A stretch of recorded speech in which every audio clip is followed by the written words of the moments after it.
At 3:47 a.m. local time, the silence over the Orinoco basin broke without warning. A low-band transmission pulsed through a secure satellite window, encoded and narrow, confirming that Operation Glassvein was green. Far above the Caribbean, a U.S. Air Force E-3 Sentry orbited on a tight track, eyes open across every sector of Venezuela's airspace. Below, nothing seemed unusual. Power grids still hummed, and radar sights carried on their rotations. The night was ordinary enough that no one noticed what had already begun. Deep under the surface of that calm, a chain of events had been building for weeks, quiet, layered, invisible to anyone not inside the loop. For months, intelligence streams had tracked a cluster of Venezuelan officers, coordinating supply channels for air defense and militia networks across the interior. The central figure was General Marcos Andrada, a veteran who had survived 2 previous purges and who now controlled the entire Western Command. Every report pointed to him preparing a new deployment plan designed to stretch the country's limited systems into a defensive web. The U.S. Command did not want another drawn-out standoff. They wanted the network cut before it could solidify. The target was not infrastructure this time, but people.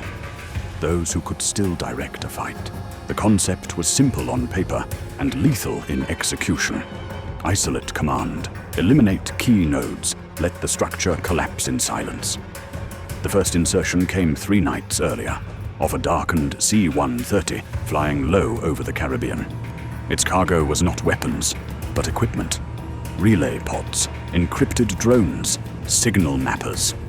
Each device was dropped at pre-selected coordinates along the border, where radar coverage was weakest. Once activated, the pods mimicked civilian transmissions, blending into the background noise of commercial frequencies. By the time Venezuelan signal analysts noticed the pattern, it was already too late. The system that would map and mirror their command communications had taken root. For the planners sitting in the operations cell aboard the USS Bataan, the live feed became a moving grid of glowing lines, each line representing a voice, a command, a decision. At 22:19 the following evening, a coded phrase transmitted through a fiber relay in Puerto Rico signaled Phase 2. A U.S. Marine reconnaissance team, traveling under civilian cover, had crossed into southern Venezuela, posing as energy contractors. Their task was simple but precise. Identify General Andrada's movement schedule and verify which compound he used for off-grid meetings. The city of Swadguana was still under power rationing from previous strikes, so security was tight but distracted. Night patrols were irregular, more focused on looters than infiltration. The team moved with local guides who had no idea who they were dealing with, only that they were being paid in hard currency. By 1:40, confirmation arrived. Andrada's convoy had been sighted leaving a military logistics site near the river. His route was predictable, a pattern that had repeated twice already that week. The convoy used outdated encryption and relied on static checkpoints. Analysts on the U.S. side noted how each checkpoint operated on a fixed 15-minute rotation. That made it exploitable. Within minutes, electronic warfare aircraft, already in neutral airspace, began transmitting false location beacons, feeding Venezuelan air controllers incorrect radar reflections. To the defenders, it looked like standard interference caused by the humid coastal weather. Nothing suggested intrusion. The next step required no jets or missiles. It came through a secure fiber path routed through international channels. At precisely 2:03, a short burst signal hit a local communications tower outside Swadguana. The tower, unknowingly hosting a compromised relay, redirected encrypted data packets toward a ghost node in Aruba. Inside that node, U.S. cyber teams filtered and decrypted the signal flow, identifying active command frequencies belonging to the Western military region. With every packet paused, the location of senior officers tightened from a broad province to a single building. The digital hunt had found its center. Inside that compound, Andrada and 5 senior commanders were reviewing defensive allocations. They believed an international inspection team might arrive in days, and they wanted to project control. Power flickered, generators coughed, and radios crackled with static. None of them realized they were already inside a mirrored network. Every message they sent echoed in real time to foreign analysts watching from a floating command room hundreds of miles away. What happened next was not decided in a single command order, but in an algorithm that calculated probability. The moment the risk curve crossed its threshold, the strike option was authorized automatically. At 2:27, an unmarked drone operating at 20,000 feet adjusted its vector. Its transponder identified it as a weather probe, a label granted by a friendly nation for plausible cover. On board were optical sensors and a single precision-guided micro-munition small enough to fit inside its chassis. From the deck of the USS Baton, operators watched as its feed stabilized over the city. Wind data, thermal gradients, and acoustic signatures were updated every second. When confirmation of target presence arrived from ground sensors planted days earlier, the final link completed. The order to engage traveled across 5 encrypted relays and arrived without sound. Inside the compound, guards noticed nothing until a flash turned the sky white. There was no roar, no long arc of light, just a clean detonation that split the building's upper floor. By the time emergency teams reacted, the structure's communications hub had been vaporized. Secondary systems triggered automatic jamming, further isolating the survivors. Andrada's convoy outside was caught in the open, headlights cutting across the dark road. Surveillance video, later recovered by local authorities, showed the vehicle suddenly stopping, doors flung open, figures running toward the damaged compound before another smaller explosion followed. The blast wave was contained but decisive. Within 10 seconds, command continuity had ceased to exist. From the perspective of US analysts, the impact read as a brief spike on infrared sensors followed by silence. No secondary explosions, no counterfire. It was over almost as soon as it began. The data stream that had carried constant chatter for weeks went dark. Analysts watched as the remaining frequencies fragmented into confused bursts. Regional commanders began calling each other, unsure if the interference was technical or hostile. Messages overlapped, authentication failed, and chain of command eroded by the minute. In the absence of orders, lower units defaulted to standby protocols, effectively freezing field operations across 2 entire regions. By sunrise, state media reported a communications anomaly in the Western Command.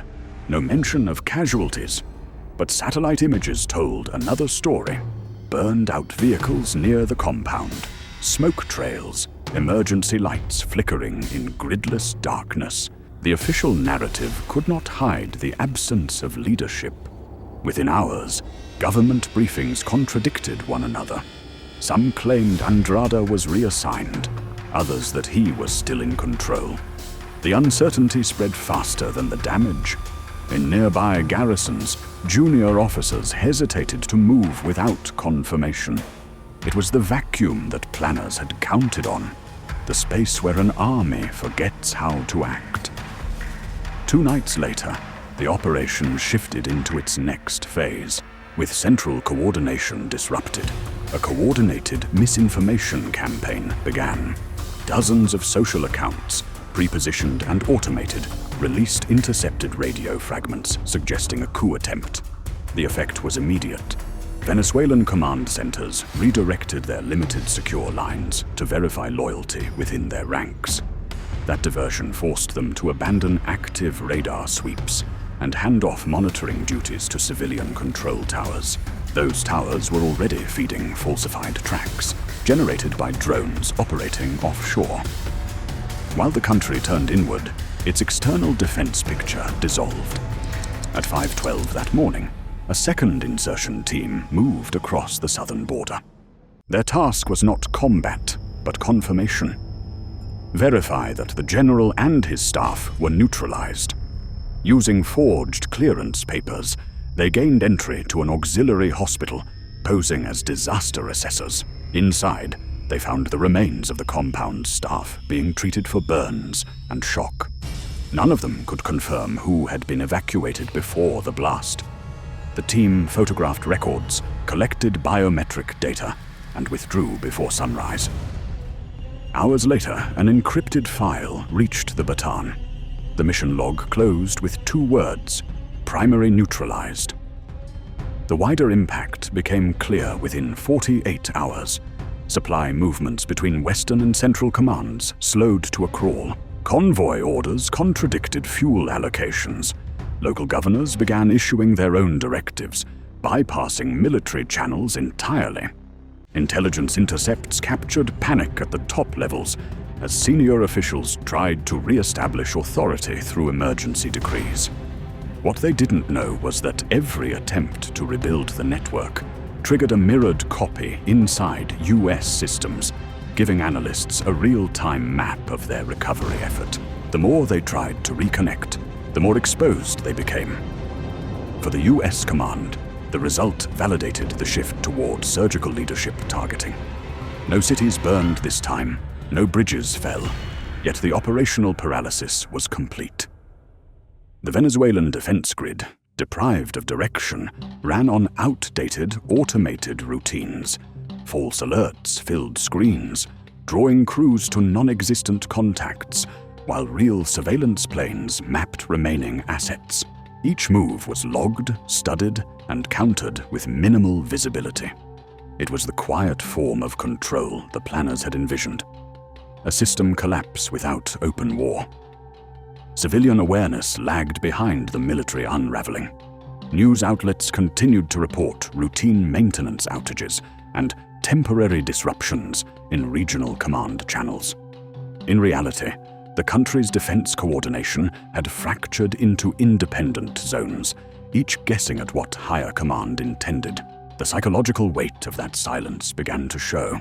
Officers stopped transmitting except through couriers. Convoys moved only by daylight.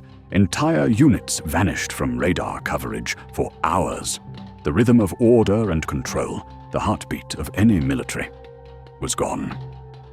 As the days passed, the aftershocks reached beyond borders. Regional allies, uncertain whether the situation was stable, began recalling their attachés and grounding cooperative flights.